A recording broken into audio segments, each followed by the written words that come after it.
नबी सल्लल्लाहु अलैहि वसल्लम पर जादू हुआ तो आप सल्लल्लाहु अलैहि वसल्लम परेशान थे, तो दो फरिश्ते आए और उन्होंने बताया, एक ने दूसरे से पूछा कि इन पर क्या हुआ है, दूसरे ने बताया जादू हुआ है। किसने किया? जी महमूद लबीद इब्न असम ने किया। कहाँ किया है? फ़लाँ जगह किया, बनु ज़ुरैक़ का एक कुआं था वहाँ किया है। किस चीज़ पे किया है?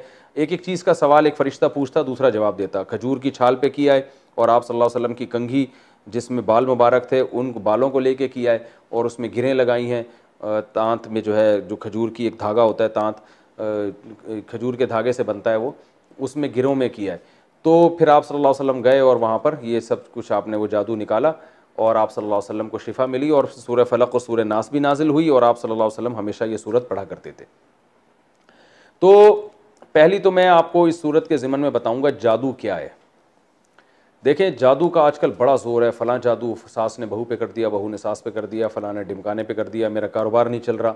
तो ये बात खूब जहन में रखें कि जादू असबाब ज़ईफ़ा में से है। असबाब ज़ईफ़ा कहते हैं कि उन असबाब में से है जिन पर अक्सर नतीजा मुरतब नहीं होता। हम दुनिया में जितने भी काम करते हैं ना, तो हर काम के कोई ना कोई सबब होता है, रीज़न होती है। मिसाल के तौर पर आपको प्यास लग रही है, तो आपकी प्यास बुझेगी नहीं जब तक पानी नहीं पिएंगे। तो जब आप पानी पिएंगे तो प्यास फ़ौरन बुझ जाएगी आपकी, लाजमी बुझती है, अल्लाह की आदत है। भूख के वक्त जब आप खाना खाएंगे तो खाना खाते ही आपकी भूख मिट जाएगी, लाजमी मिटेगी, अल्लाह की आदत है। तो ये वो असबाब हैं जिन पर नतीजा लाजमी, यानी जिनका रिज़ल्ट हम देखते हैं कि लाजमी होता है, अल्लाह की आदत है ये। कुछ असबाब ऐसे हैं कि वो इख्तियार किए जाएँ तो रिज़ल्ट अक्सर निकल आता है, लेकिन कभी कभार नहीं भी निकलता। जैसे आप बीमार हों और आप इलाज करते हैं तो उमूमन फ़ायदा हो जाता है, लेकिन कभी कभार फ़ायदा नहीं भी होता। दवाएं खाते रहते हैं, कोई असर ही नहीं होता। तो ये वो सबब है जिस पर अक्सर रिज़ल्ट निकलता है। तो पहली जो किस्म है जिसमें लाजमी नतीजा निकलता है, उसका शरई हुक्म यह है कि ऐसे असबाब को इख्तियार करना फ़र्ज़ है। मसलन आपको प्यास लग रही है, पानी आप नहीं पीते और आप अल्लाह पे तवक्कुल करते हैं कि अल्लाह मेरी प्यास बुझा देगा, और इसी प्यास से आप मर जाते हैं तो आपको सवाब नहीं मिलेगा बल्कि ख़ुदकुशी का गुनाह मिलेगा। क्योंकि अल्लाह बताएगा क़यामत के दिन कि मैं तो जब भी किसी की प्यास बुझाता हूँ तो पानी के ज़रिए बुझाता हूँ, तुमने सिर्फ दुआ मांगी, पानी पीने का इंतज़ाम किया नहीं, तो मैं तुम्हारी प्यास नहीं बुझाऊँगा और तुम मर जाओगे तो ख़ुदकुशी का गुनाह मिलेगा। इसी वजह से कहते हैं कमाना फ़र्ज़ है ताकि इंसान रोटी खा सके। इस मामले में अल्लाह पे तवक्कुल तो करना है, लेकिन तवक्कुल का ये मतलब कि असबाब इख्तियारी ना करे, ये हराम है, नाजायज़ है, और मर गया तो ख़ुदकुशी का गुनाह होगा। दूसरा जो असबाब हैं जिनमें आता है कि कभी अक्सर नतीजा मुरतब हो जाता है लेकिन कभी कभार नहीं भी होता, वो है बीमारी में इलाज करना। अब आप बीमारी में इलाज करते हैं तो अक्सर ठीक हो जाते हैं, लेकिन बाज़ दफ़ा नहीं भी होते। तो ये वाला सबब जो है ना, ये इख्तियार करना सुन्नत है, फ़र्ज़ नहीं है। यही वजह है, तमाम फ़ुक़हा का इस पर इत्तिफ़ाक़ है कि अगर आप बीमार हुए और आपने इलाज नहीं कराया और आप मर गए तो गुनाह नहीं होगा, आपको ख़ुदकुशी का गुनाह नहीं होगा। क़यामत के दिन आप अल्लाह के सामने आते हैं तो अल्लाह आपसे पूछता है कि तुम जब बीमार थे तुमने अपनी ज़िंदगी बचाने के लिए इलाज क्यों नहीं किया? तो आप कह सकते हैं अल्लाह मुझे कोई यकीन थोड़ी था कि इलाज करके शिफा मिलेगी, बहुत से लोग हमने देखे इलाज हुआ फिर भी नहीं। तो मैंने कहा हो सकता है हम भी ठीक ना हो, तो अब मैंने सिर्फ तवक्कुल किया तुझ पर, तो सवाब तो नहीं मिलेगा लेकिन गुनाह भी नहीं मिलेगा। क्योंकि बहुत दफ़ा ऐसे होता है बग़ैर इलाज के ठीक हो जाता है आदमी, और बहुत दफ़ा इलाज करने से भी ठीक नहीं होता। तो इसलिए कहते हैं ताकीद है, इलाज करना चाहिए, लेकिन इलाज करना कोई फ़र्ज़ वाजिब नहीं है। कोई इसमें अल्लाह पे तवक्कुल करना चाहे तो तवक्कुल कर सकता है, अगरचे उस तवक्कुल का सवाब नहीं मिलेगा लेकिन गुनाह भी नहीं मिलेगा, बल्कि नामुनासिब कहा जाएगा इस तवक्कुल को, क्योंकि इलाज करना पैगम्बर की सुन्नत है। तीसरी किस्म उन असबाब की है जिन पर अक्सर नतीजा मुरतब नहीं होता, कभी कभार तुक्के में हो जाता है। तो ये तावीज़, रुक़िया और ये जो है जादू, ये ऐसे असबाब हैं जिन पर अक्सर नतीजा मुरतब नहीं होता। क्योंकि अगर इन पर ज़्यादातर नतीजा मुरतब हो रहा होता तो निज़ाम आलमी तबाह बर्बाद हो जाता। जादूगर सबसे पहले क्या करते, वो अपोजिशन वाले किसी जादूगर को लाते और जो हुकूमत में है उसके ख़िलाफ़ जादू करके उसकी हुकूमत को ख़त्म कर देते। हुकूमत यानी सब जादू ही खेल रहे होते पूरी दुनिया में, और जादूगरों की इस पूरी दुनिया में मौज होती। जादूगर ये करते, जादू के ज़ोर से ये बना दिया, कभी वो बना दिया, कभी यूँ बना दिया, एक निज़ाम आलम तबाह बर्बाद हो जाता सारा। तो इसलिए जादू को अल्लाह ने ज़्यादा ताकत नहीं दी है। जादू में असर अल्लाह ने दो लिहाज से, जादू एक कमज़ोर सबब है। नंबर एक कि जब जादूगर जादू करता है तो पहली बात तो ये है कि ज़रूरी नहीं कि जिस पर जादू करे उस पर असर हो जाए। लाखों में किसी 2-4 पर हो सकता है, ज़्यादातर पर नहीं होता। और दूसरा ये भी है कि जितना जादू करेगा ज़रूरी नहीं उतना असर हो सकता है उसका आधा 50% हो। उसने तो जादू किया था मारने के लिए, मगर आप मरे नहीं, थोड़े बहुत कुछ असर हो जाए आपके ऊपर। तो ये जादू एक कमज़ोर चीज़ है। सवाल पैदा होता है अगर जादू कमज़ोर चीज़ है तो रसूलुल्लाह सल्लल्लाहु अलैहि वसल्लम जो सैयदुल अंबिया थे, इतने ताकतवर थे, उन पर क्यों असर हो गया? तो उलमा ने उसकी हिकमत बयान की है कि आप सल्लल्लाहु अलैहि वसल्लम पे जादू का असर अल्लाह ने होने दे दिया था। इसलिए होने दे दिया था कि यहूदी आपको जादूगर कहते थे। अगर आप पे जादू का असर ना होता तो यहूदी ये प्रोपेगेंडा करते कि देखो हम तो पहले ही कहते थे ये जादूगर हैं, तो हमने इन पे जादू किया, इतना ताकतवर जादू, इनको कुछ भी नहीं हुआ, तो ये इसकी अलामत है कि माज़ अल्लाह ये जादू का तोड़ इन्होंने कर लिया है। तो इसलिए अल्लाह ने आप पर होने दिया ताकि लोग आपको बशर समझें, आम इंसानों की तरह, और लोगों को यकीन हो जाए कि आप जादूगर नहीं हैं। तो ये हिकमत थी। वरना अगर इस तरह से यहूदियों का असर, जादू असर करना शुरू कर देता तो फिर यहूदी ने एक दफ़ा थोड़ी, नबी पर हमेशा कोशिश की होगी बार बार, लेकिन एक ही दफ़ा असर हुआ, वो भी बहुत थोड़ा। और फिर नबी के अलावा यहूदियों ने तो कोशिश की होगी हज़रत अबू बकर पे करें, हज़रत उमर पे तो बहुत ज़्यादा की होगी, क्योंकि हज़रत उमर की खिलाफत से इस्लाम को इतना फ़ायदा हुआ कि यहूदियों को तो हज़रत उमर ने वैसे ही मदीना से बाहर निकाला है कि तुम्हें तो एग्रीमेंट ख़त्म हो गया, तुम जाओ। तो यहूदी ये कहीं छुप के बैठ के कर लेते और कहते कि जब नबी सल्लल्लाहु अलैहि वसल्लम पे असर हो गया तो हज़रत उमर पे क्यों नहीं होगा, लेकिन कुछ भी नहीं हुआ। और हमें कोई नहीं मिलता कि हज़रत उमर ने कोई तोड़ की कोशिश की हो, क्योंकि सहाबा किराम इन चीज़ों में ज़्यादा नहीं वो पढ़ते थे। अब्दुल्ला बिन अब्दुस्सलाम रज़ी अल्लाह तआला अन्हु के बारे में आता है कि वो जादू के लिए बचने के लिए दुआएँ पढ़ते थे जो नबी ने बताई हैं, और फरमाते थे कि यहूदी जो है, मैं वो कलिमात जो नबी ने मुझे सिखाए हैं अगर मैं ना पढ़ता तो यहूदी मुझे जादू के ज़ोर से गधा बना देते। ये सही हदीस है, इसका मैं अभी जवाब आपको देता हूँ। लेकिन एक अब्दुल्ला बिन सलाम रज़ी अल्लाह तआला अन्हु के बारे में है, बाकी तो और किसी के बारे में भी नहीं है। तो बहुत कम मिलता है हमें सहाबा में कि 2-4 और भी हैं, बाद सहाबियात हैं, लेकिन उमूमी तौर पर ऐसा होता नहीं है। तो पहला मसला तो ये है कि ये इतनी ख़तरनाक चीज़ नहीं है जितनी लोगों ने इसको बना लिया। तो लिहाजा इन जादूगरों से ज़्यादा फ्री होने की ज़रूरत नहीं है, ना इनको ज़्यादा। मैं तो सारी दुनिया के जादूगरों से बोलता हूँ आओ यार हमारे खिलाफ जादू करो, इंशाल्लाह कुछ भी नहीं होगा। एक जादूगर ने मुझे ये ताना दिया कि इसने हिसार खींचे हुए अपने गिर्द ना, और ये बड़ा ये सुबह शाम पढ़ाइयाँ की हुई हैं। मैंने कहा भाई हमसे तो सुन्नत तस्बीहात पढ़ लें बड़ी बात है, जो है ना, हम तो अल्लाह बस उसी की तौफीक दे दे, हमें तो ये तोड़ जादू के हिसार मिसार कुछ भी नहीं आता। तो ऐसा कुछ नहीं, आप देखें दो एक दूसरे कितना हसद कर रहे हैं। तो इसलिए जादू से बहुत ज़्यादा डरने की ज़रूरत नहीं है। अलबत्ता ये ज़रूर है कि इससे कुरान से और अहादीस से इतना पता चलता है कि जादू की बहरहाल एक हकीकत है। इसको बिल्कुल ही कलअदम करार दे देना कि जादू कुछ होता ही नहीं है, जैसे बाज़ मादा परस्त लोग कहते हैं कि चूँकि साइंसदान इसको नहीं मानते तो लिहाजा ये है ही नहीं, तो ये भी गलत है।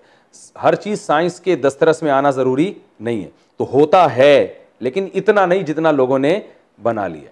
तो होता है और उससे पनाह मांगने का भी हमें हुक्म दिया गया, और उससे बचने के लिए जो नबी सल्लल्लाहु अलैहि वसल्लम ने दुआएं बताई हैं बस वो काफ़ी हैं। जैसे हज़रत अब्दुल्ला बिन सलाम रज़ी अल्लाह तआला अन्हु ने बताया वो कलिमात जो नबी ने मुझे सिखाए हैं मैं वो पढ़ता हूँ तो बचा हुआ हूँ।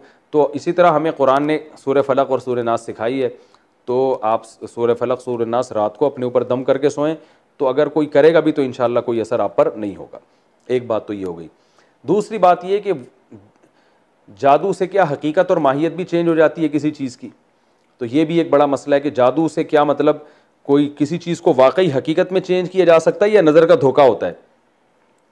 तो ये मैंने इस पर बहुत मुताला किया है, मैं इस नतीजे पर पहुँचा हूँ कि जादू से हकीकत चेंज नहीं होती। इस बारे में इमाम अबू बकर अल जस्सास जो बहुत बड़े मुहक्किक थे, मुफस्सिर थे, उनकी राय ये है कि जादू से हकीकत चेंज नहीं होती। और उन्होंने दलील ये दी है कि कुरान मजीद में अल्लाह ताला ने मूसा अलैहिस्सलाम के मुकाबले में जो जादूगर आए थे उन जादूगरों को अल्लाह ने बड़ा जादू कहा है। उन्होंने जब रस्सियों को सांप बनाया ना तो वजाऊ बिसिहरिन अज़ीम, कुरान के अल्फाज है बहुत बड़ा जादू किया। तो उस बहुत बड़े जादू के बारे में कुरान के अल्फाज है युखय्यलु इलैहि मिन सिहरिहिम अन्नहा तसआ, उनके जादू से लोगों को ऐसा लगा कि ये लाठियाँ और ये रस्सियाँ सांप बन गई हैं। कुरान के अल्फाज हैं, यानी हकीकत में वो सांप नहीं बनी थी, बल्कि युखय्यलु, लोगों को ये लगा कि ये सांप बन गई हैं। तो वो कहते हैं जब इतना बड़ा जादू जिसको कुरान बड़ा जादू कह रहा है, उससे भी वो लाठियों को हकीकत में सांप नहीं बना सके, बल्कि लोगों की नज़रों में उन्होंने जो है ना खाक फेंक दी और मिसमरिज्म किया और लोग देखने में लोगों को लगा कि ये सांप है। तो जब इतने बड़े जादू से कोई चीज़ हकीकत में चेंज नहीं होती, नज़र का धोखा होता है, तो आजकल के जो जादू हो रहे हैं उससे कहाँ हकीकत चेंज हो सकती है। तो ये उनका मौक़िफ़ है, बहुत मजबूत है। और वो ये कहते हैं कि जादू और मोजज़े में फ़र्क ही यही है कि मोजज़े में हकीकत चेंज हो जाती है। तभी आप देखें मूसा अलैहिस्सलाम ने जब लाठी फेंकी है तो एकदम सांप बन गई, तो जादूगर फ़ौरन सर्दे में गिर गए और कहने लगे हमें अरब पर ईमान ले आए। तो जब फ़ौरन इसी वजह से गिर गए, उन्होंने कहा यार ये तो हकीकत में चेंज हो गई ना, तो हकीकत में कैसे चेंज हो सकती है। तो इससे पता चलता है कि जादू के ज़ोर से कोई चीज़ हकीकत में चेंज नहीं होती। अलबत्ता हमारे ही बाज़ अकाबिर में, माजी करीब के अकाबिर हैं, उनकी राय यह है कि जादू से हकीकत भी चेंज हो सकती है, और इस पर कोई हमारे पास दलील नहीं है कि हकीकत चेंज ना हो सके, ऐन मुमकिन है हो सकती हो। और उसकी दलील में अब्दुल्ला बिन सलाम रज़ी अल्लाह ताला अन्हु का कौल पेश किया जाता है कि वो ये कहते थे कि यहूदी जादू के ज़रिए मुझे गधा बना देते। तो जब इंसान के लिए गधा बनना मुमकिन है जादू के ज़ोर से, तो बाकी चीज़ें भी बन सकती हैं। और लेकिन ये बात इसलिए दुरुस्त मालूम नहीं होती कि अब्दुल्ला बिन सलाम के कौल में तावील करना ये ज़्यादा हमारे लिए आसान है, और जादूगरों को ये इख्तियार दे देना कि वो हकीकत चेंज कर सकते हैं, इस पर जो इश्कालात लाजिम आते हैं वो ज़्यादा मुश्किल हैं। क्योंकि इमाम अबू बकर जस्सास ने ये इश्काल किया है कि जादूगरों की जो अपनी हालत होती है ना, ये सारे गरीब होते हैं, लोगों के चंदे पे पल रहे होते हैं। तो अगर ये जादूगर हकीकत को चेंज कर देते तो ये तो लोहे को सोना बना देते, चांदी बना देते, और ये इतनी अगर इख्तियारात होते ना इनके पास, तो ये ऐसे नंग धड़ंग हालत में ना होते। ये तो लोगों के चंदों पे पल रहे होते हैं। तो ये बड़ी मजबूत दलील है। और उन्हें अबू बकर जस्सास ने रहिमहुल्लाह ने एक दलील ये भी दी है कि हम दुनिया में कहीं भी नहीं सुनते कि जादू से किसी हकीकत को चेंज कर दिया गया हो, कहीं हमारे पास ऐसी कोई मुस्तनद खबर कभी भी नहीं आई। तो इसका जवाब हमारे बाज़ अकाबिर ने यह दिया है कि भाई हो सकता है दुनिया में बहुत सी जगहों पर हुआ हो, इत्तिला ना मिली हो हमें, हमने पूरी दुनिया देखी तो नहीं है। तो ये आज से 100 साल पहले कहना तो आसान था, लेकिन अब जो इलेक्ट्रॉनिक मीडिया का दौर है, पूरी दुनिया ग्लोबल विलेज की तरह बन चुकी है। अब ये दावा करना कि दुनिया में कहीं हुआ होता तो हो सकता है हमें ना इत्तला हो, अब ये दावा करना मुमकिन नहीं है। दुनिया में ऐसा छंबा कहीं हुआ होता ना कि एक चीज़ हकीकत में ही चेंज हो जाए और कोई साइंटिफिक लॉजिक ही ना उसकी, तो वो खबरें आ जाती हैं। तो हाँ, आज भी हम देखते हैं पूरी दुनिया में कोई जादूगर जो है ना लोहे को सोना बना सका है, और ना जनाब वो पाकिस्तानी करेंसी को डॉलर या रियाल में तब्दील कर चुका है। वरना इमरान खान सबसे पहले जादूगरों को बुलाता कि यार इसी करेंसी को डॉलर बना दो, हम बाहर से इतने डॉलर ले रहे हैं, एक पेटी मेरे पास पड़ी हुई है, फूक मारो कुछ करो, मैं तुम्हें 6 महीने का टाइम देता हूँ। है भाई, जल्दी नहीं है। बल्कि सब इमरान खान की मैं बुलाता सबसे पहले, भाई सीधी सी बात है। सही है ना। तो मैं कहता भाई कुछ, तो ये बेचारे आज तक कुछ भी नहीं कर सके हैं। तो ये नज़र के धोखे के ज़रिए तो हो सकता है, हकीकत में कुछ भी नहीं होता। तो इसलिए मेरा मौक़िफ़ यही है कि जादू से हकीकत चेंज नहीं होती, अगर होती तो निज़ाम आलम ख़राब हो जाता। तो जादू से बचने की फ़िक्र करें, लेकिन इतनी टेंशन न लें। ज़रा कोई भी मसला हो तो जादू है, फ़लाने ने जादू किया, ढिमकाना ने जादू किया, इससे माशरे में फ़साद फैलता है। तो जादूगर का असर एक, हाँ मैं बता रहा हूँ जादू की किस्में। जादू की जो लुगत में डेफिनेशन है डिक्शनरी में, यानी अरबी लुगत में या उर्दू लुगत में आप कह सकते हैं, जादू कहते हैं कोई ऐसा काम करना जिसके सबब मख्फी हो। असल ये है, इसको समझने में लोग बड़ी गलती करते हैं। मेरा एक बयान हुआ था जादू के बारे में, उस पर बाज़ उलमा ने भी मुझे बहुत तंज किया, तो वो पूरा बयान शायद नहीं सुना गया। जादू कहते हैं कोई काम हुआ मगर उसका सबब आपको मालूम नहीं है, तो वो आपके लिए अचंबा होता है। यानी हर अचंबे का काम क्या कहलाता है? जादू। मिसाल के तौर पर मैंने आपसे कहा मुझे प्यास लग रही है, आप पानी लेकर आए।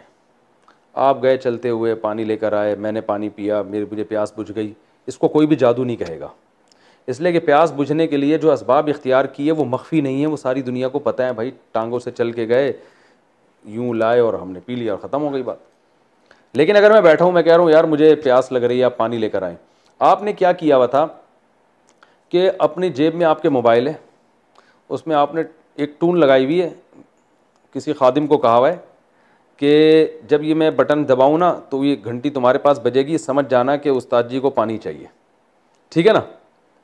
और ये वाली जब घंटी बजे तो समझ जाना कि समोसा चाहिए, ये जब बजे तो समझ जाना कि रोटी चाहिए। लेकिन ये बात मैंने किसी को बताई नहीं, तुम्हारे और मेरे दरमियान है, ठीक है ना। और मैंने भी आपसे ये मुकमुका किया हुआ है कि मैं लोगों को ये बताऊंगा कि मुझे पानी चाहिए, और आपने ये बटन, ये टून है, लोगों को ये पूरी कहानी का इल्म नहीं। अब मैंने आपसे कहा यार, मैंने इनसे कहा यार मुझे पानी चाहिए, अचानक मैं देखता हूँ एक बंदा दरवाज़ा से पानी लेके आता है। बाप साहब कहेंगे यार इसको कैसे पता चल गया मुफ्ती साहब को पानी चाहिए है भाई। अब देख रहे यार किसी ने मोबाइल तो नहीं मोबाइल भी किसी ने नहीं खोला है भाई, कुछ भी नहीं है। तो यकीनन आप तो इस तरह के जब बहुत सारे वाकयात होंगे ना, आप कहोगे ये बहुत ही पहुंचे हुए हैं कोई, ये क्या है, इसको मैजिक कहते हैं। मैजिक का कोई साइंटिफिक सबब होता है, मगर वो इतना मख्फी होता है कि वो माहिरीन ने जो है ना यही तो सीखा होता है कि पब्लिक को रिजल्ट सामने आना चाहिए, उसका सबब सामने नहीं आना चाहिए। इसी पर लोग कहते हैं यार ये कैसे हो गया, कैसे हो गया। हम कहते हैं भाई हमें अगर बता दें कैसे हो गया तो फिर जो सीखा है और जिसने नहीं सीखा उसमें फर्क कैसे पता चलेगा। तो वो ऐसे मख्फी तरीके से काम कर रहे होते हैं, उनकी ट्रिक होती है। अब देखें ये जो मैजिक शो आते हैं यूट्यूब पे, दरमियान से टांगे काट के बंदे को अलग कर दिया, फिर दोबारा टांगे जोड़ दी, आदमी सर पकड़ के बैठा रहता है, 10 साल सोचता रहे उसकी समझ में नहीं आएगा। लेकिन वो चूंकि अंग्रेज है, वो इसको अपनी रूहानियत के लिए कैश नहीं कराता कि मैं बहुत बड़ा बुजुर्ग हूं, टांगे काट के फिर जोड़ देता हूं, तो अब जो है ना आओ मुझे हदिये दो, नजराने दो। यही काम अगर कोई मुसलमान जादूगर कर रहा होता तो वो कहता मैं पहुंचा हुआ बुजुर्ग हूं। गोरा साफ तौर पे कह देता है भाई हमने ये फन सीखा है, ये ट्रिक है जो हम आपको नहीं बताएंगे, बताने के 1 करोड़ रुपए लेंगे, खत्म हो गई बात। लेकिन जब वो ट्रिक बताते हैं, अब तो ये आ भी गई है ट्रिक यूट्यूब पे। अब लोगों ने बताई क्यों, अपने चैनल पे से पैसा कमाने के लिए कि यार वैसे कस्टमर को बता के इतने पैसे मिल रहे, यूट्यूब पे क्लिप बना के डाल दो, वैसे ही व्यूवर्स इतने आ जाएंगे, ठीक ठाक पैसे मिल जाएंगे। ये बहुत इल्मी खानदानी बातें कर रहा हूं, इनकी कदर करें, वरना जादू के नाम पे तबीयत से उल्लू बनाया गया आजकल, दीनदार लोग उल्लू बना रहे हैं। तो ये जो खुफिया ट्रिक यानी रिजल्ट सामने आ रहा है, उसकी सबब सामने नहीं आ रहा, इस अमल को जादू कहा जाता है।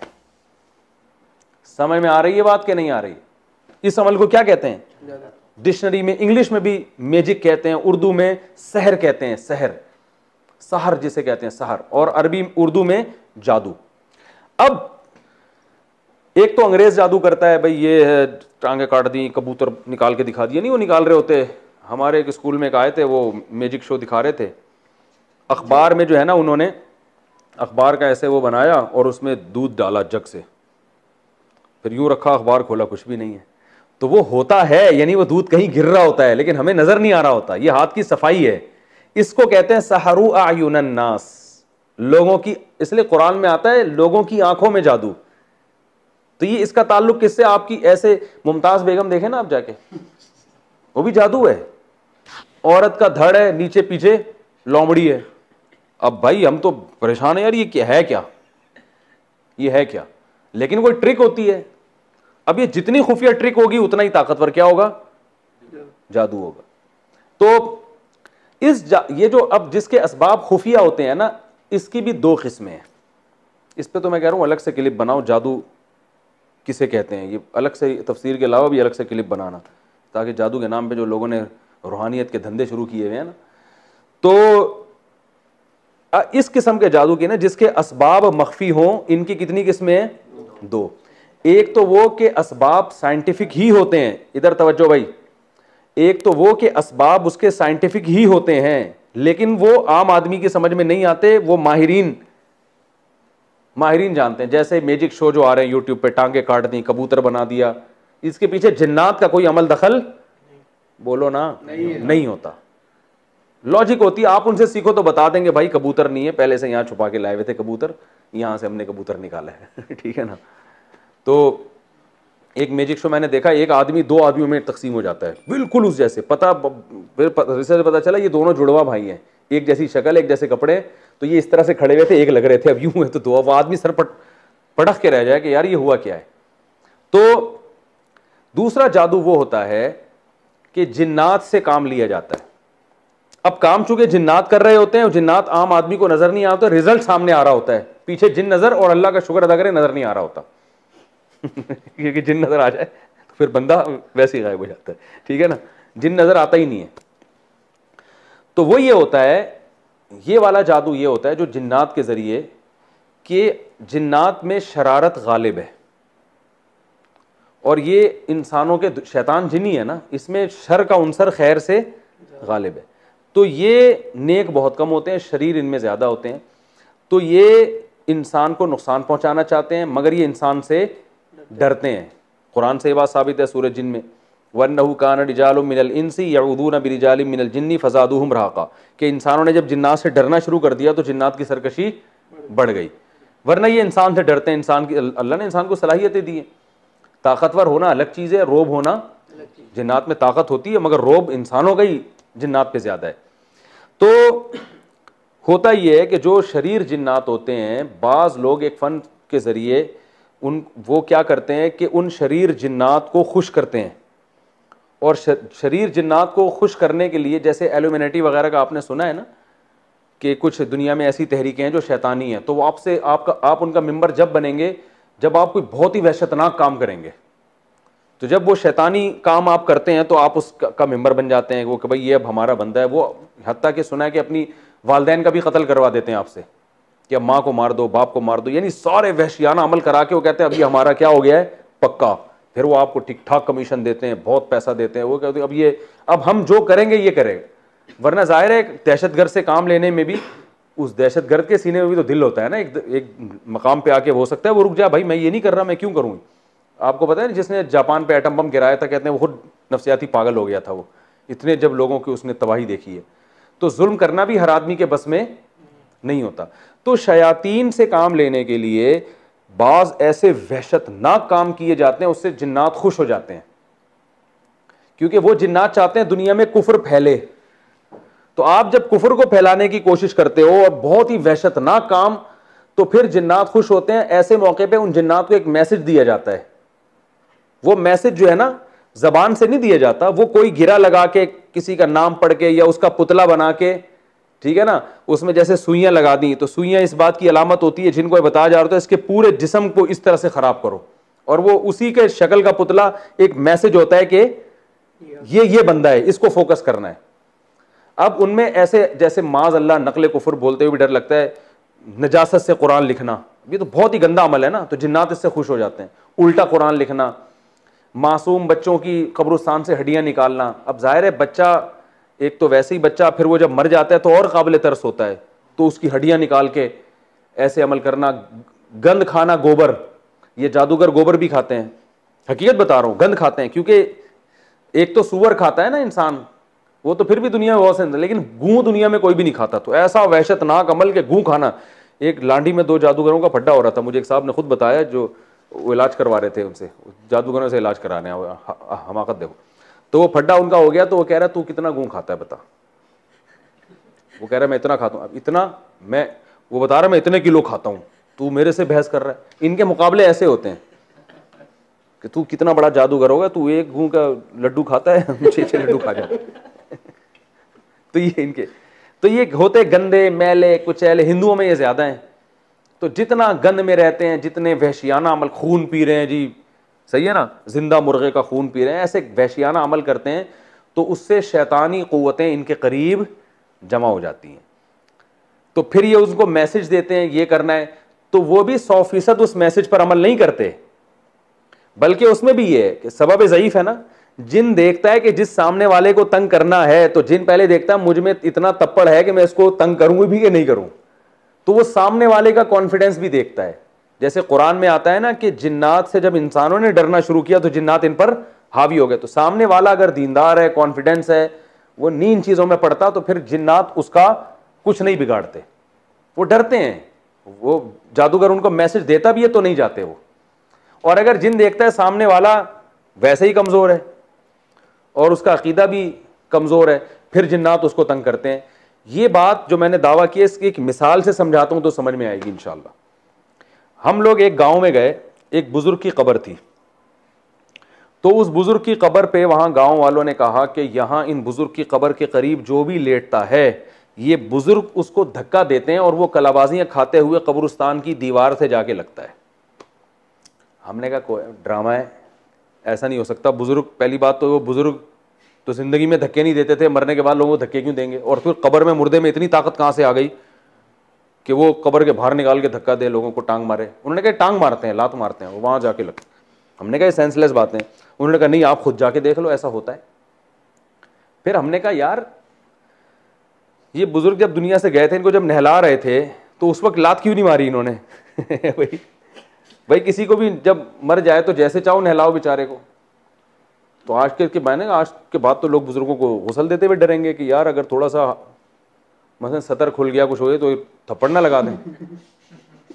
तो मैंने कहा भाई ये नहीं होता, जो मर गया वो बेचारा गया। बुजुर्ग तो जब जिंदा होते हैं उस वक्त लात नहीं मारते, तो मरने के बाद कब्र के अंदर से क्यों मारेंगे। उन्होंने कहा तुम्हारा ईमान कमज़ोर है। अब हम जब वहाँ गए खड़े हुए तो वो गांव के इतने मोटे मोटे दीनदार थे, दाढ़ियाँ थी उनकी। जब वो कब्र पे लेटे हैं ना, 2 मिनट उन्होंने आंखें बंद की हैं, उसके बाद वाकई हमें साफ पता चल रहा था ये फेक नहीं है, इनके साथ हो रहा है। एकदम धक्का लगाए, कलाबाजियां खाते हुए कब्रिस्तान की दीवार इतना दूर नहीं थी, चंद मीटर दूर थी, दीवार से जाके लगे हैं वो। उन्होंने कहा देखो, अच्छा हमें पता था शैतानी तसर्रुफात हैं। फिर दूसरा बंदा लेटा, वो लड़ गया, मेरी बारी आई, मैं लेटा, कुछ भी नहीं हुआ अल्हम्दुलिल्लाह। उन्होंने कहा सूरह फातिहा पढ़ो, मैंने फातिहा पढ़ी। उन्होंने कहा ये पढ़ो, उन्होंने कहा खुद थोड़ा सा लुढ़क भी जाओ, मैं लुढ़क भी गया, कुछ भी नहीं हुआ। हमारे जामिया के एक और उस्ताद थे, वो लेटे, कुछ भी नहीं हुआ। उन्होंने कहा यार तुम्हारा तो ईमान ही ठीक नहीं है, बुजुर्गों पे ईमान नहीं है। मैंने कहा अब आप जरा लेटो दोबारा। जो पहले लुढ़का था ना, जो बड़ा कर रहा था कि ये बुजुर्ग है, वो लेटा, उसको भी धक्का नहीं लग रहा। वो उठा, कह रहे तुमने तो ये सारा सिलसिला ही खत्म कर दिया यहाँ से। फिर हमने कहा भाई बात यह है कि ये बुजुर्ग नहीं है, जिन्नात ऐसी जगह तलाश करते हैं जहाँ उनकी दाल गलती है। जिन्नात को इंसान से कोई लेना देना नहीं है, वो चाहता है ये अकीदा ख़राब करने का कोई मौका हाथ से जाने ना दे। तो उसको पता है ये मज़ार है, यहाँ मैं अगर लोगों को कलाबाजियाँ दूंगा तो इनमें शिर्क फैलेगा। शैतान तो है ना शिर्क फैलाने के लिए। तो ये इस बुजुर्ग के बारे में इनका अकीदा मजबूत होगा। आज सिर्फ लातें पड़वा रहे हैं, कल इनसे दुआएं मांगना भी शुरू कर देंगे। तो जब 2 तौहीद परस्त आए और जिन्नात को अंदाजा हो गया, तो जिन्नात को यकीन हो गया कि इनका इन बुजुर्ग पर ईमान नहीं है, तो जिन्नात ने हमें लात भी नहीं मारी। हालांकि लात हमें भी मार देते, हम क्या बिगाड़ लेते, बल्कि मुझे तो 1 लाख लात लगती तो आज मैं ये वाकया डर से सुना भी ना रहा होता कि कहीं दोबारा आके लात ना लगा दे एक और। ठीक है ना। तो मैंने कहा भाई कॉन्फिडेंस है, अल्हम्दुलिल्लाह टूटा फूटा ईमान है, इसलिए ये जिन्नात वाली दाल यहां गल नहीं रही है। और मैंने कहा वैसे भी अगर लड़क थप्पड़ पड़ रहे हैं या लातें लग रही है तो बुजुर्ग थोड़ी करेंगे, ये शैतान कर रहा है यहाँ पे। तो लेकिन वो उसके बाद से रिपोर्ट थी कि अब किसी को लात लग नहीं रही है। हो सकता है फिर बार बार लोग इतना आ रहे हो, फिर जिन्नात ने शुरू कर दिया हो। तो ये मज़ारों पे जो उल्टी सीधी चीज़ें हो रही होती हैं, ये सब जिन्नात कर रहे होते हैं। तो इसका इलाज ये नहीं है कि आप आमिलों के पास जाके इलाज शुरू करवा दें। आमिलों के पास जाने से अक्सर ख़तरा ये होता है कि जिन्नात कहता है कि ये आदमी और ज़्यादा कमज़ोर हो गया है, फिर ये अमलियात वमलियात, तो जिन्नात उसको और परेशान करते हैं। इसका हल ये है कि उनको मायूस कर दो कि भाई तू थप्पड़ मार, तू लात मार, मैं ऐसे का ऐसे ही हूँ। ठीक है ना। खुद ही थोड़े दिनों में अपनी फाइलें लपेट के वो भाग जाते हैं। समझ में आ रही है बात कि नहीं आ रही? क्या हो गया भाई? 10 मिनट रह गए। अच्छा है ना, अभी 2-4 जिन्नात और भी मार्केट में ला सकते हैं हम। तो ये जादू की हकीकत समझने की कोशिश करें। तो इसमें क्या होता है कि ये जो है ना, इस तरह जिन्नात का इस्तेमाल करते हैं खुफिया तरीक़ों से। जिन्नात को मैसेज दिया जाता है, फिर जिन्नात जाते हैं और काम करते हैं, दिलों में वसवसे पैदा करते हैं, और जिन्नात मुसल्लत भी हो जाते हैं, परेशान भी करते हैं। जो हम देखा है जिन लोगों पे जिन आया हुआ होता है उनकी हालत क्या होती है। तो उसमें यही है कि भाई सूरह फलक सूरह नास पढ़ा जाए, आयतल कुर्सी पढ़ी जाए। हदीस में आता है आयतल कुर्सी पढ़ने से शैतान नहीं आता। और हर चीज़ जिन्नात के खाते में मत डालें, इतना आसान नहीं है जिन्नात से काम लेना। और जो जादूगर इस तरह से जिन्नात को इस्तेमाल करते भी हैं, तो जिन्नात उनके कब्ज़े में नहीं आते, बस एक मैसेज दिया जाता है, जिन्नात वो काम कर लेते हैं। खुद उस जादूगर को भी डर होता है, जिन्नात उसको भी पकड़ के कूटते हैं तबीयत से। ठीक है ना, हकीकत है, इनकी अपनी ज़िंदगी बर्बाद हो जाती है। तो क्योंकि बाज़ हमारे मदारिस के तलबा जो है ना, वो फारिग होने के बाद सोचते हैं मामिल बनेंगे, हम ये करेंगे वो करें, बहुत अपनी ज़िंदगी बर्बाद हो जाती है। तो इसलिए सीधा सीधा चलते रहो। और सास बहू के झगड़े हैं तो किसी में फॉल्ट है, उसको ठीक करे। मियाँ बीवी के झगड़े हैं तो जिन विन जादू पे ना डालो भाई। आपकी अपनी लोग आजकल एक दूसरे के हुकूक अदा करते ही नहीं हैं, तो जब हुकूक अदा नहीं होंगे तो झगड़े तो होंगे ना। जो भी, इसमें तो दीनदार बेदीन सब बराबर हैं। जहाँ घर में मसला है, कोई परेशानी है, किसी ने कुछ कर दिया, तो किसी का कुछ करना भाई इतना आसान नहीं है, निज़ाम आलम तबाह बर्बाद हो जाएगा। तो ये जादू के बारे में एक अहम बात थी जो मैंने आपसे की थी।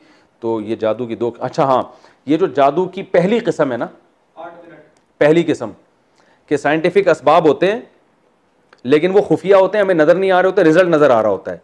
ये वाला जादू कुरान से भी होता है, ये ज़हन में रखें।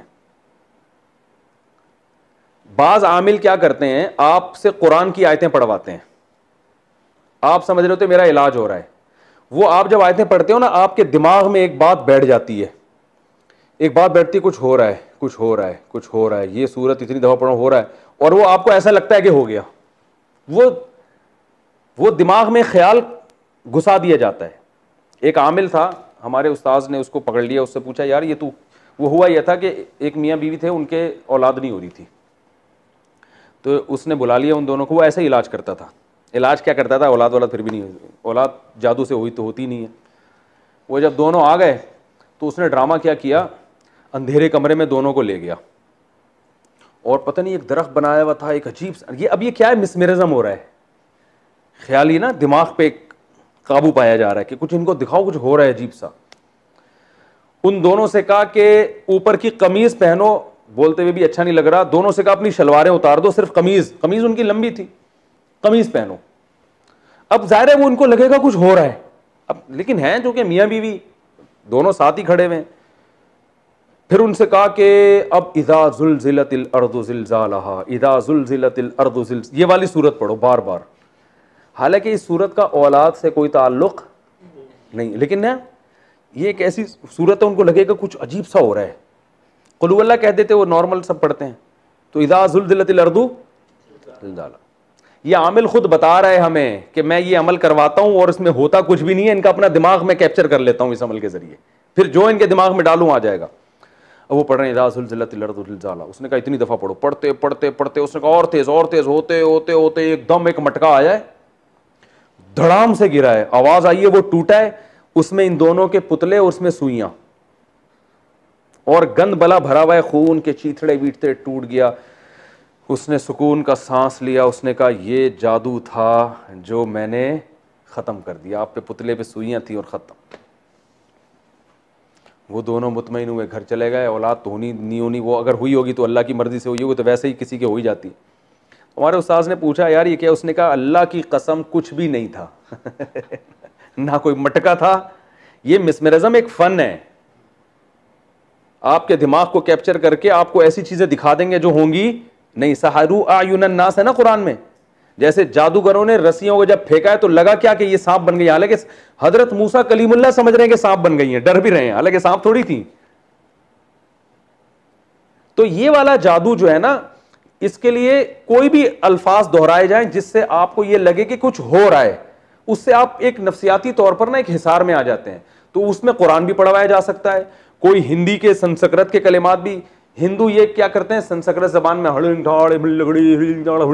पढ़ाएंगे, घोड़े बिल्ले गधे घोड़े सारे मिलाएंगे, और आदमी समझता है भाई कुछ है जादू वादू। हम बचपन में जब करते हैं अंतर मंतर कली कलंतर हो जा मंतर छू, ये अंतर मंतर कली कलंतर, तो वो कुछ भी।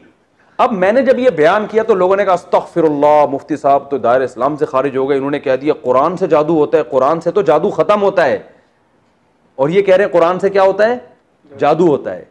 तो मेरी बात का मतलब समझो, ये आमिल लोग आपको उल्लू बनाएंगे, कुरान की आयतें पढ़ाएंगे, आपको ऐसा लगेगा कि जादू खत्म हो रहा है, हालांकि वो मिसमेरिज्म हो रहा होता है। आप खामखा में आ जाते हो मुझ पे कुछ है, ठीक है ना।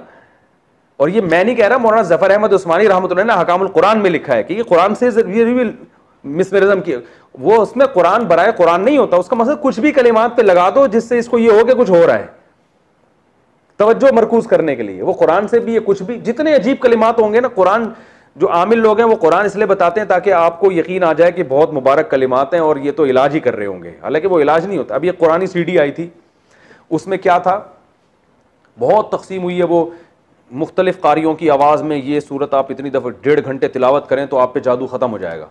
अब लोगों के साथ जादू हो रहा था, मैंने लोगों को बताया, मैंने उस सीडी के खिलाफ बयान किया, लेकिन मेरे खिलाफ फतवे आना शुरू हो गए। हमने कहा जाओ बाढ़ में, तुम्हारी जब समझ में नहीं आती बात तो छोड़ो, फिर कारोबार करो। ये वो कुरानी सीडी ये होती थी कि कई सारी सूरतें, वो कारियों की आवाज़ में आप बैठ जाओ।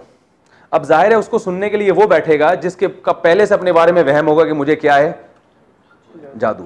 अब वो एक फ्रीक्वेंसी के साथ जब आप 1 घंटे 1.5 घंटे 2 घंटे, और ये भी है कि मुझ पे जादू है और उसका इलाज हो रहा है, तो 1-1.5 घंटा जब आप फ्रीक्वेंसी के साथ किसी चीज को सुनते हैं तो आपकी थोड़ी देर में तबीयत नॉर्मल नहीं रहती, यकीनन सर चकराएगा या उल्टी आएगी, ये होता है। अब उसकी सीडी को सुनने के बाद बहुत से लोगों के साथ ये हुआ, एक उन्होंने कहा अगर कोई चक्कर नहीं आ रहे, उल्टी नहीं हो रही, इसका मतलब जादू नहीं है। ठीक है ना, आप नॉर्मल हैं। और अगर उल्टी आ रही है, चक्कर हो रही है, आ रहे हैं, तो इसका मतलब आप पे जादू है, और ये उल्टी जब होगी तो निकल जाएगा जादू। अब क्या हुआ, उस सीडी से बेवकूफ लोग कैसे बने कि जी घंटा बैठ के सोच रहे हैं, वो सुन रहे हैं कि फ्रीक्वेंसी का, जाहिर है 1 घंटे तक इस तस्वुर के साथ कि मुझ पे जादू है और वो ठीक हो रहा है, तो तबीयत खराब होती है लोगों की। खराब होके जब उल्टी लगती है ना, तो उल्टी का ये उसूल है कि जब भी मतली आ रही हो और आपको भर के उल्टियां हो जाए ना, तो आप रिलैक्स हो जाते हैं। ये एक मेडिकल साइंस की एक हकीकत है। तो उससे जब लोगों के चक्कर आना शुरू हुए, चक्कर आने के बाद जब उल्टियां हुई हैं, भर भर के रिलैक्स हो गए, तो वो बुजुर्ग फरमा रहे हैं कि जब आपको ये उल्टियां हो जाएंगी, समझ लो जो भी गन था, जादू था, वो अब क्या हो गया है, निकल गया है। सब बकवास, उल्लू बनाने वाली बातें। और हमारे यहां माशाल्लाह क्या तबलीग वाले, क्या खानका वाले, क्या मुफ्तियान किराम, बड़े बड़े बुजुर्गों को, मुफ्तियों को मैंने देखा, वो सीढ़ियां तकसीम हो रही हैं और जनाब ताजिर लाखों लाखों रुपए की सीढ़ियां फ्री में बांट रहे हैं।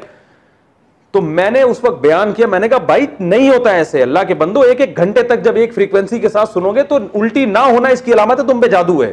ठीक है ना, नॉर्मल थोड़ी हो तुम।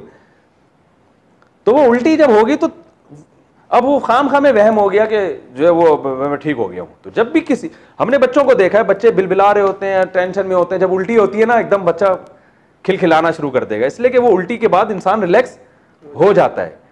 तो इसलिए भाई ये फजूल चीजों में मत पड़ो, कुरान से इलाज करना है तो जादू, ये सीढ़ियां सुनने की जरूरत नहीं है। सूरह फलक, सूरह नास 3 दफा पढ़ के दम करो, आयतल कुर्सी पढ़ के दम करो, सूरह फातिहा पढ़ के दम करो। तो ये जो मैंने कहा था ना कुरान, अब हकीकत में क्या है कि जादू इन पे हो रहा है, क्योंकि इनको उल्टी तो हो रही है, उल्टी का सबब इनको मालूम नहीं, और वो सबब क्या है, एक फ्रीक्वेंसी के साथ तिलावत का सुनना। तो अल्लामा ज़फ़र अहमद उस्मानी की बात का मतलब समझ में आया कि कुरान से जादू होता है, ये वाला जिन्नात वाला जादू नहीं होता, क्योंकि कुरान जब आप पढ़ेंगे तो जिन्नात तो भाग जाते हैं उससे, लेकिन ये वाला जादू जिसके असबाब मख्फी हो और नतीजा आपके सामने आ रहा हो, वजह मालूम ना हो, ये वाला जादू कुरान से होता है। समझ में आ रही है बात कि नहीं आ रही है? तो कुरान असल में तो जादू के इलाज के लिए है, लेकिन कोई उसको, जैसे एक शहद जो है ना, वो तो शिफा के लिए है ना, वो बीमार के लिए, बीमारी के लिए भी, शुगर के मरीज को खिला दो मर जाएगा वो। ठीक है ना। और फिर कहें कि अब अगर मैं बयान करूं कि ये मरा शुगर का मरीज इसलिए कि इसने शहद पिया, आपको अस्तगफिरुल्लाह, कुरान में तो आता है शहद में लोगों के लिए शिफा है, और मुफ्ती साहब कह रहे हैं ये शहद पीने से मरा है। तो ये आपके बेवकूफ़ होने की दलील होगी कि आप किसी की बात समझने के लिए तैयार नहीं है। तो बहुत ज़्यादा मेरे खिलाफ क्लिप बने हैं उस वक्त, और मैंने एक मुफ्ती साहब को हवाले भी दिए, उन्होंने कहा भाई हवाले के बगैर, मैंने अल्लामा ज़फ़र उस्मानी की इबारत निकाल के दे दी, ये देखें, फिर भी नहीं माना उन्होंने, फिर भी नहीं माना। कह रहे हैं आप अपनी तरफ से बातें फेंकते हो, दलील नहीं होती, मुताला नहीं होता, बस ऐसी, कुरान से तो जादू का इलाज होता है। मैंने कहा ये वाली किस्म जो जादू की है, मिसमेरिज्म वाली, ये कुरान से भी होती है। तो इसलिए ये जो आमिल लोग आपको कहते हैं ना ये वाली आयत इतनी दफ़ा पढ़ो, कोई भरोसा नहीं है कि उस आयत के रिपीट बार बार करने से आपका खोपड़ी घूम रही हो। ठीक है ना। एक फ्रीक्वेंसी के साथ जब कुछ भी सुनेंगे आप तो उसमें खतरा, और ख़ासतौर पर इस वहम के साथ कि मुझे कुछ है तो खतरा होता है। तो जादू की सारी किस्में खुलासा बता दूं भाई, जादू की डेफिनेशन क्या है, एक कोई ऐसा काम हो जिसके असबाब मख्फी हो, समझ में ना आ रहे हो, इसको जादू कहते हैं। और फिर जादू की 2 किस्में, एक तो वो नज़र का धोखा होता है जो मैजिक शो सुबह शाम हो रहे होते हैं, मिसमेरिज्म भी हो जाता है जैसे मैंने बताया, और दूसरी किस्म जिन्नात से काम लिया जाता है। लेकिन ये जादू की जितनी किस्में हैं इनके असबाब ज़ईफ़ा में से हैं, उमूमन नतीजा मुरतब इन पर नहीं होता। ठीक है ना। और ज़्यादातर नतीजे, इसलिए इसमें तवक्कुल का तकाज़ा ये है कि बस अल्लाह पे एतमाद किया जाए, इन चीज़ों में ज़्यादा ना पड़ा जाए। जो ज़्यादा पढ़ते हैं तो वो उनको के साथ ये मसाइल ज़्यादा होते हैं। और एक और आखिरी बात दिमाग में आई थी, बहुत अहम बात थी, वो हो जाएगी तो बात ही कंप्लीट हो जाएगी, निकल ही गई यार, अभी करने ही लगा था। मियाँ बीवी के अक्सर केसेस में ना झगड़े होते हैं तो लोग कहते हैं जादू है। मैं कहता हूँ भाई अपनी हरकतें ठीक करो, तो फौरन लोग दलील देते हैं, कुरान में आता है युफर्रिकून बिही बैनल मरई व ज़ौजी, यहूदी जादू के जोर से मियाँ बीवी को लड़वाते थे, तो इसका मतलब है मियाँ बीवी को लड़वाने के लिए जादू बड़ा असर रखता है। तो यहाँ भी खूब समझें कि मियाँ बीवी में भी तफरीक जादू से होती है, लेकिन असबाब ज़ईफ़ा में से अक्सर नहीं होता ये।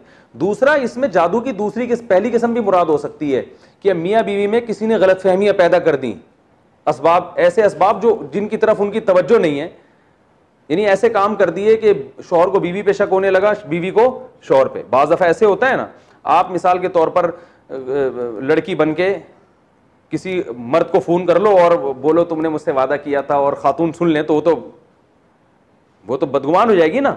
तो इसी तरह जैसे टांगे दो हिस्सों में तोड़ दी, हालांकि एक पीछे एक ट्रिक होती है, तो ऐसे ही बाज़ दफ़ा ऐसा यहूदी कर सकते हैं कि कुछ ऐसा काम करें जिसकी कोई लॉजिक हो, लेकिन मियाँ को बिला वजह बीवी पे शक होना शुरू हो जाए, वो इतनी गहराई में जा ना सकता हो। तो इसलिए अगर मियाँ बीवी में ऐसी बदगुमानी हो ना, तो ये देखा करें भाई कोई ऐसा तो नहीं है कोई हमारे साथ खामखा में बदगुमान कर रहा हो, तो बहुत ज्यादा गहराई में जाके गौर किया करें। तो ये वाला जादू भी होता है कि एक दूसरे से बदगुमान कर दिया जाता है ऐसे काम करके जो वो काम हुआ नहीं होता, लेकिन आपको लग रहा होता है कि वो हुआ है। तो जब आप उसकी तहकीक में जाओगे, गहराई में जाके इंक्वायरी करोगे, तो पता चलेगा कि ऐसा कुछ भी नहीं है। तो इस तरह से भी गलतफहमियां फैलाई जा सकती हैं। समझ रहे हैं? चलें, ये मौजूद कंप्लीट हो गया, बस काफी है।